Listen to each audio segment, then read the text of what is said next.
Shalom Ibu Bapak Saudara yang dikasihi Tuhan. Sungguh bersyukur karena pada saat ini kembali kita bertemu dalam kuliah Alkitab Malam atau Kalam. Kita bersyukur karena kita akan bersama kembali belajar akan firman Tuhan. Dan mari kita mempersiapkan diri untuk bisa bersama melihat, membaca firman Tuhan dan juga merenungkannya untuk kehidupan kita. Mari kita bersatu dalam doa. Bapa kami yang bertahta dalam kerajaan surga, sungguh kami bersyukur karena Tuhan menyatakan kasih-Mu dalam kehidupan kami setiap hari tanpa henti. Terima kasih untuk kasih setia Tuhan yang boleh terus kami rasakan. Terima kasih untuk kekuatan yang baru dan juga kesempatan yang baru. Sehingga pada saat ini kami kembali boleh belajar akan firman Tuhan melalui kuliah Alkitab Malam. Kiranya Tuhan yang boleh berkati hati dan pikiran kami untuk sungguh boleh siap menerima firman Tuhan, agar kami boleh terus dibentuk seperti apa yang Tuhan inginkan. Terima kasih ya Tuhan. Hanya di dalam nama Tuhan Yesus Kristus kami berdoa. Amin. Hari ini bersama kita akan merenungkan bagian dari firman Tuhan, dan saya akan mengajak kita sebelumnya melihat sebuah pertanyaan untuk memulai kuliah Alkitab malam ini. Bapak Ibu Saudara yang dikasihi Tuhan, pernahkah kita dibuat bersedih hati oleh sesama? Pernahkah Bapak Ibu Saudara merasa sedih hati karena perilaku ataupun kata-kata orang lain? Saya yakin jawabannya adalah pernah, setidak-tidaknya sekali di dalam kehidupan kita. Entah apapun itu bentuknya, kita bisa saja bersedih hati karena sesama kita. Ada sebuah kisah tentang seorang pemuda bernama Raka. Raka tinggal di rumah sendirian. Dia menjadi sosok yang begitu pendiam dan juga tertutup. Ia dikenal sebagai sosok yang menjaga jarak, ya. Terlihat begitu tertutup. Kenapa? Karena selama ini Raka senang mengamati dunia luar dari dalam kamarnya. Dia tidak sering berinteraksi dengan orang-orang di luar rumahnya ataupun tetangga-tetangga. Memang Raka lebih senang ada di dalam, menikmati waktu bersama juga dengan buku-bukunya, dan juga menikmati waktu dengan dirinya sendiri. Sehingga dalam keadaan ini, dan melihat sosok Raka yang demikian, orang-orang di sekitarnya mulai berbisik. Seorang bapak berkata bahwa Raka ini orang yang aneh. Masa dia hidupnya sendiri saja, tidak bergaul dengan orang lain? Lalu seorang ibu juga menyatakan bahwa iya, memang ini adalah ciri-ciri orang yang tidak peduli pada orang lain. Dia melakukan semuanya sendiri. Ya, lihat saja orang-orang sedang melakukan gotong royong tapi dia tidak keluar, tidak mengikuti kerjasama yang ada. Dia tidak peduli pada orang lain. Seorang ibu yang lain juga menyatakan bahwa jangan-jangan dia memang sombong. Ya memang pada dirinya lah. Orang ini sombong sehingga dia tidak mau bergaul, tidak mau bersama dengan orang lain, sendiri saja. Sampai suatu kali ada kata-kata yang begitu menyakiti hati Raka ketika ia mendengar bahwa orang yang lewat di rumahnya, seorang ibu, itu berkata kepada anaknya, "Kamu jangan seperti Raka ya, nanti kamu dijauhi orang kalau seperti itu." Bapak Ibu Saudara yang dikasihi Tuhan, setiap celotehan ini ya pada akhirnya membuat Raka bersedih hati. Raka tetaplah manusia yang punya hati, Ya, ia punya telinga dan dia mendengar apa yang dikatakan orang lain. Sehingga pada akhirnya pun ia bersedih hati. Bapak Ibu Saudara yang dikasihi Tuhan, dalam keadaan yang demikian, Raka sungguh sedih, dia kecewa. Dia bertanya apakah orang-orang sebegitu jahatnya, ya, sehingga tidak mau mencoba mengerti. Karena sesungguhnya Raka adalah sosok yang hanya sedang bertahan untuk hidup. Selama ini Raka menyendiri karena menyimpan luka lama. Masa kecilnya penuh dengan luka lama. Ia juga kehilangan ayah ibunya sedari kecil. Ibunya meninggal ketika ia kecil, ayahnya pergi entah kemana sedari dia kecil. Sehingga dunia ini menjadi terlalu bising untuk sosok Raka. Sampai akhirnya ia harus membangun tembok, ya, membatasi diri dari dunia. Supaya apa? Supaya dia bisa tetap bertahan. Supaya dalam kehidupannya yang tidak baik-baik saja, ia bisa tetap berjuang menjalani hari demi hari. Bapak Ibu Saudara yang dikasihi Tuhan, kita bisa melihat dari ilustrasi tentang Raka ini bahwa seringkali memang ada banyak hal yang menyedihkan hati kita. Ada omongan orang-orang yang tidak mencoba melihat dari perspektif kita, ya, sehingga akhirnya menyatakan sesuatu yang menyakitkan. Ada orang-orang yang sungguh menuntut kita sedemikian rupa, sehingga akhirnya itu pun juga menyedihkan hati kita. Bapak Ibu Saudara yang dikasihi Tuhan, ada banyak hal yang sungguh menyedihkan hati. Ketika kita mungkin sudah berjuang begitu luar biasa, kita sudah melakukan apa yang menjadi tugas kita, ya. Tapi ternyata itu tidak cukup bagi orang lain. Justru kita malah dimarahi, ya, atau kita bahkan disalahkan, atau mungkin kita dikhianati. Bapak Ibu Saudara yang dikasihi Tuhan, ada begitu banyak hal yang menyedihkan hati. Tapi bagaimana kita sebagai orang beriman menanggapi kesedihan hati ini? Bagaimana kita menanggapi hal-hal yang terjadi dalam kehidupan kita? Pada kuliah Alkitab malam saat ini, bersama kita akan melihat bagian firman Tuhan yang terambil dari 2 Korintus pasal 2 ayat 5-7. Inilah surat Paulus kepada jemaat di Korintus. Saya akan membacakannya untuk kita semua. Tetapi jika ada orang yang menyebabkan kesedihan, maka bukan hatiku yang disedihkannya, melainkan hati kamu sekalian. Atau sekurang-kurangnya, supaya jangan aku melebih-lebihkan hati beberapa orang di antara kamu. Bagi orang yang demikian, sudahlah cukup teguran dari sebagian besar dari kamu, sehingga kamu sebaliknya harus mengampuni dan menghibur dia, supaya ia jangan binasa oleh kesedihan yang terlampau berat. Bapak Ibu Saudara yang dikasihi Tuhan, inilah surat Paulus pada jemaat di Korintus, di mana kita tahu bagaimana surat Paulus ini berisi, ya, tentang kabar, tentang juga bagaimana Paulus menyatakan cara hidup orang-orang yang beriman, ya. Seperti apa seharusnya atau selayaknya kehidupan orang-orang yang beriman. Dan pada saat ini kita membaca suratnya, surat Paulus pada jemaat di Korintus, bagian di mana pada saat itu konteksnya Paulus itu banyak tidak dipercaya, ya, banyak pemberitaan-pemberitaan yang tidak baik tentang Paulus, kata-kata yang tidak baik tentang Paulus.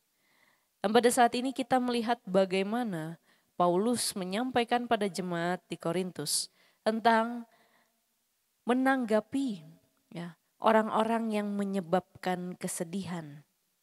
Ketika disampaikan di ayatnya yang kelima, tetapi jika ada orang yang menyebabkan kesedihan, Maka bukan hatiku yang disedihkannya, melainkan hati kamu sekalian. Atau sekurang-kurangnya supaya jangan aku lebihkan hati beberapa orang di antara kamu. Bapak Ibu Saudara yang dikasihi Tuhan, akan selalu ada orang-orang yang menyebabkan kesedihan hati. Kita di sini lihat bagaimana di ayat selanjutnya Paulus nyatakan, bagi orang yang demikian sudahlah cukup teguran dari sebagian besar dari kamu. Bagi orang yang menyedihkan hati, cukuplah teguran itu dari sebagian besar dari kamu. Bapak Ibu Saudara yang dikasihi Tuhan, konsekuensi ya dari kegiatan atau perilaku yang menyedihkan hati itu, ternyata bisa ada teguran. Seperti juga yang disampaikan Paulus. Teguran itu dari siapa? Apakah dari semua orang? Apakah semua harus menyatakan teguran itu? Menyatakan ya apa isi hatinya? Paulus katakan cukuplah teguran itu dari sebagian besar dari kamu. Bukan teguran itu harus dari masing-masing dari kamu. Bapak Ibu Saudara yang dikasihi Tuhan, teguran nyata-nyatanya hadir di tengah kehidupan kita, atau bahkan setidak-tidaknya di tengah kehidupan persekutuan kita. Tapi tidak selayaknya lah itu hadir dari semua orang. Cukup hanya dari sebagian besar saja. Sehingga apa yang seharusnya dilakukan, dinyatakan oleh Paulus pada ayatnya yang ke-7. Kamu sebaliknya harus mengampuni dan menghibur dia, supaya ia jangan binasa oleh kesedihan yang terlampau berat. Yuk Bapak Saudara-saudari yang dikasihi Tuhan, Paulus di sini menuliskan suratnya supaya jemaat Korintus pun menjadi sosok yang taat akan firman yang telah disampaikan. Ada harapan supaya jemaat Korintus ini sungguh melakukan apa yang disampaikan, apa yang dipesankan. Dan inilah salah satu yang juga dipesankan. Ketika ada sosok yang menyedihkan hati, ya, cukuplah teguran itu. Dan sebaliknya, apa yang perlu kita lakukan, apa yang bisa menjadi respon kita, ialah mengampuni. Mengampuni sosok yang menyedihkan hati tersebut. Bapak Ibu Saudara yang dikasihi Tuhan, mengampuni sesama kita terlebih yang menyedihkan hati. Ini bukanlah persoalan yang mudah.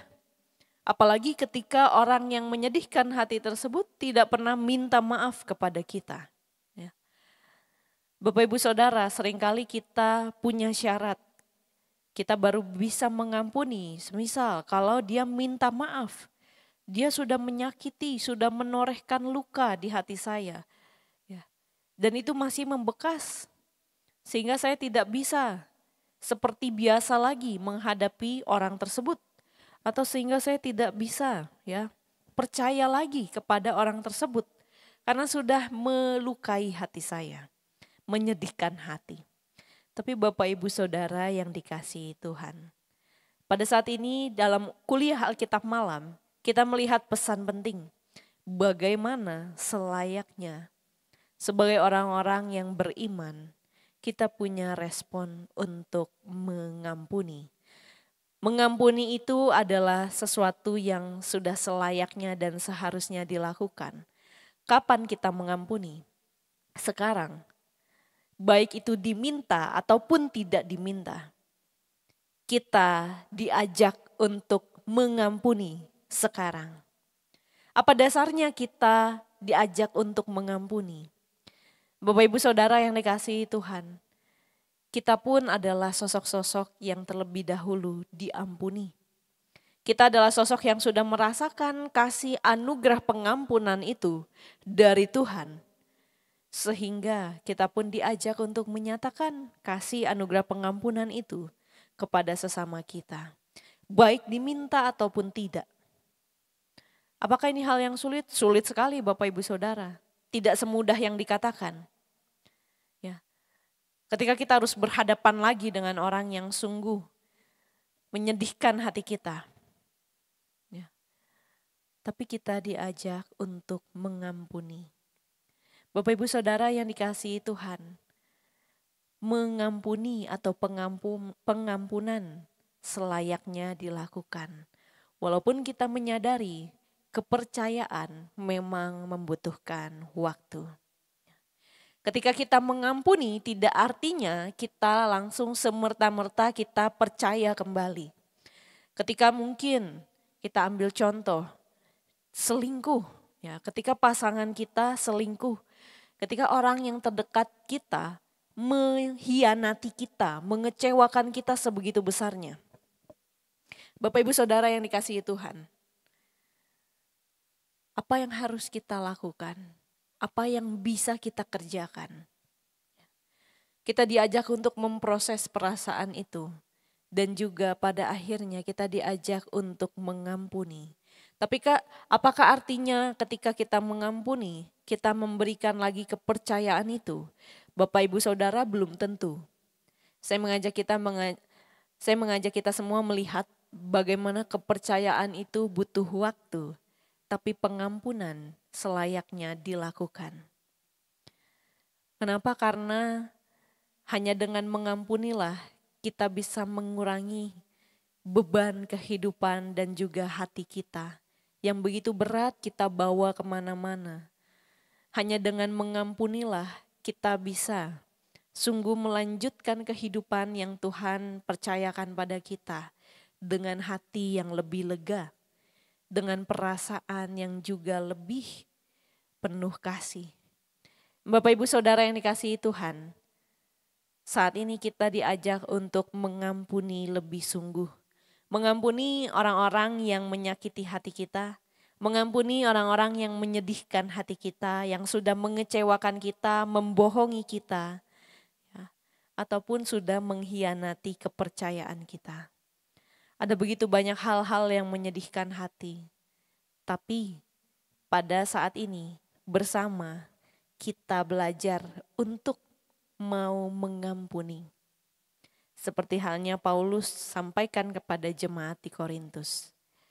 Bapak Ibu Saudara yang dikasihi Tuhan, meskipun tidak mudah, tapi hanya bersama dengan Tuhanlah kita sungguh bisa mengampuni lebih sungguh kepada sesama kita, kepada saudara kita, bahkan dengan keluarga kita.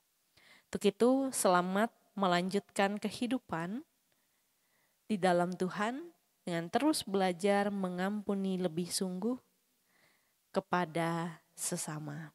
Tuhan memberkati kita.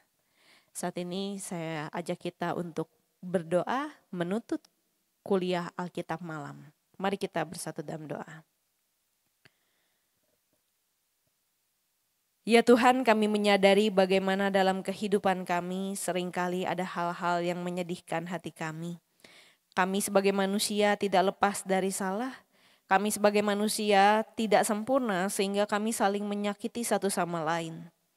Tapi Tuhan, pada saat ini kami disadarkan bahwa apa yang selayaknya kami lakukan adalah mengampuni.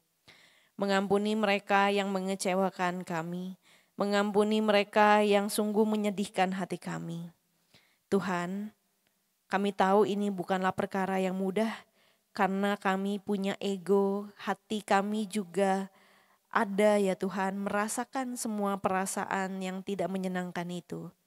Tapi kami percaya bersama dengan Tuhan, kami adalah pribadi-pribadi yang akan dikuatkan untuk bisa mengampuni sesama. Mengampuni lebih sungguh. Karena kami tahu sebelumnya kami sudah diampuni oleh Tuhan. Sehingga kami pun mau menyatakan kasih yang sama dengan pengampunan. Berkati kami ya Tuhan, pimpin kehidupan kami, tuntun langkah kami. Agar kami sungguh menjadi pribadi-pribadi yang mau mengampuni. Terima kasih ya Tuhan. Kami mau menyerahkan seluruh kehidupan kami, segenap pekerjaan kami, dan juga pergumulan kami ya Tuhan. Dan juga kehidupan kami semuanya ke dalam tangan Tuhan. Karena Engkaulah sungguh Allah yang menolong kami dalam kehidupan sehari-hari dan juga setia menyatakan kasih anugerah-Mu bagi kami. Hanya di dalam nama Tuhan Yesus Kristus kami berdoa. Amin. Bapak Ibu Saudara yang dikasihi Tuhan, demikian kuliah Alkitab malam pada saat ini. Sampai jumpa di kuliah Alkitab malam selanjutnya. Dan jangan lupa jika ada pertanyaan ataupun pernyataan bisa disampaikan di kolom komentar untuk nanti direspon. Sampai jumpa di kalam berikutnya, Tuhan Yesus memberkati.